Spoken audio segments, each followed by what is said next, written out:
wai shugaba ya garin ne sannu fa. Wai na son tambaye ka daga ina aka samu kalmar nan siyasa ne. Allah sarki siyasa. Allah sarki. It's simple. Ka gani? Na jinka. Mene finger da turanci? Finger. Finger. Siyasa. Yasa. Yawa. So menene finger shi ne yasa. Yawa idan aka ce maka ka ga yasa, ka gani kawai da turanci shine seeing ba. So see da shi yasa finger ma'ana ka ga yasa shine siyasa. Ka san ta dalilin da yasa aka kira shi siyasa din? Saboda da yasa ake dangwalawa. Okay. A lokacin zaɓe. Yawwa idan lokacin siyin na yasa din ya zo ma'ana lokacin siyasa. Ka san wa za a dangwalawa? Dewan. PKK.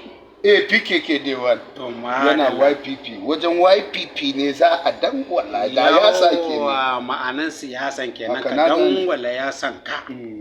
Yawwa idan kai ka sa shi yasa kaga ya zama yasa. Yasa mene? Yasa. Shi honorable Dewan din kenan shi ma karan kanshi zai dangwala ma YPP. Ni ma YPP kai ma YPP. Haka ne. Na gode. Yawa kadan ba mu wakan shi guda daya. Okay to ainihin wakan da nake so. Mutanen PKK namu mu fito mu zabi right honorable Dewan Kudambe na Gabriel a matsayin member House of Representative namu. PKK naka ne Dewan sai kai Dewan yana YPP. Mu haɗa kai idan mu haɗa kanmu za mu ci nasara.